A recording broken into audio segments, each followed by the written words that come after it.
Well, hello and welcome again to the Pastor Studies. Last time we were together, we took a look in Matthew chapter 22, and we looked at a question that came from a Pharisee, particularly a lawyer within that group, and asked Jesus which was the greatest commandment. And we saw the first one that Jesus gave to them as a response.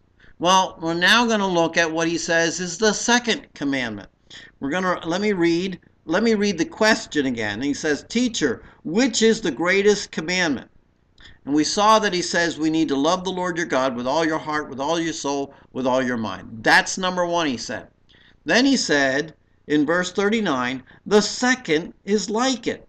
You shall love your neighbor as yourself.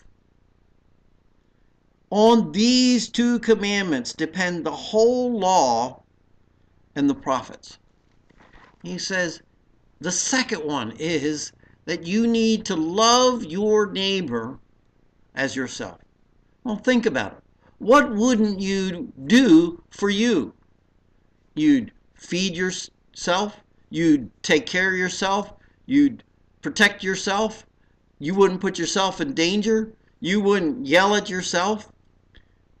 Well, Jesus says that's what you need to do for your neighbor.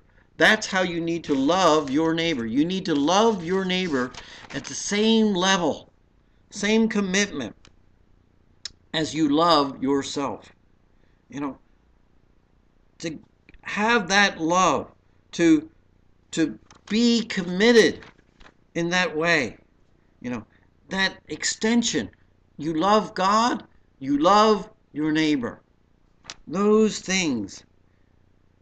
That second commandment that Jesus gives us, it's really a commitment, or really a cliff note of the latter six. When we think about obedience to our parents, not stealing, not lying, not coveting,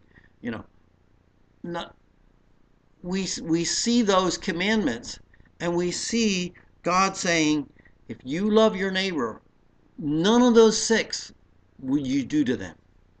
You wouldn't do anything to bring them harm if you love your neighbor as yourself.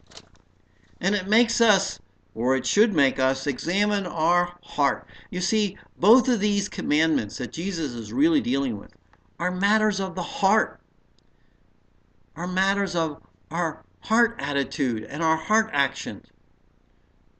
We can physically do things that are kind and physically do things that are nice to our neighbors, our friends, but to truly love them, that has to be a heart action. So ponder if you truly are fulfilling these commandments as Jesus has laid them out for us. Examine your heart and run to Him for help. Until next time in the Pastor's Study, goodbye and may God bless.